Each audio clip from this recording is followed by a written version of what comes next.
but it's a mix of Chambourcin, Cab Franc, and Cab Sauv. So two grapes you probably hear a lot about. Chambourcin you might not hear as much about, but it's definitely like deeper, darker, a little bit broody, good for the winter, and a very big departure from what Old Westminster is most famous for, which is like their lighter piquettes and stuff. But honestly, I think they've actually been making the style of wine way longer, and it's delicious. So this is 2020, so it has like 2 years on it at this point. The color is deep, dark, and broody, as I was saying before, pretty purpley. Um, Actually, is it purpley or red? It's actually kind of hard to tell because it's getting darker in here. So correct me if I'm wrong. It is on the nose. At the top, it's like almost like a little bit like sour cherry, like it's cherry, but kind of like biting. um, there's like plum, like darker notes, a bit herbal, like sage maybe. I'm really bad at naming them. Rosemary, something. I think rosemary is what I'm looking for. I can picture it, but I can't think of what the name of it is. Oh, tarragon too. It's got kind of got like tarragon notes to it. Earthy in that it's like, I guess a little bit forest floor. I don't think that's really what I'm looking for. It's almost like woody, but not like, and you know, you can talk about talk about wine being like oaky, not oaky, but like woody, like cedar or something like that. Um,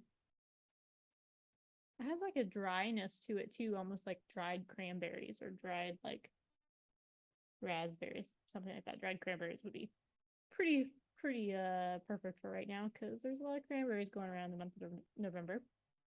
So let's try it.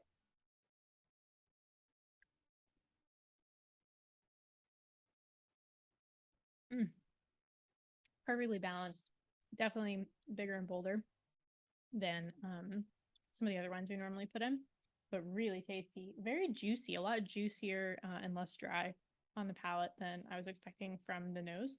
Um, Still earthy, but I would say like the fruits are really coming through most. That sour cherry kind of is still there on the finish, and it's really nice. Like it has this really lovely finish to it that makes it feel kind of like crisp and like it's got this like nice end point where you're like ready to go take another sip.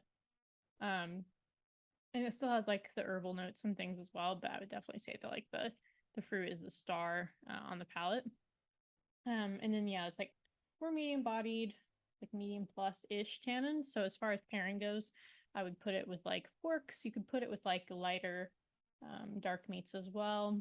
Honestly, it'd be good with like grilled vegetables or like I've said, oh, you know, like starchy foods would be good as well, like roasted squash, roasted vegetables, potatoes, like a double stuffed, double, double, what's it called?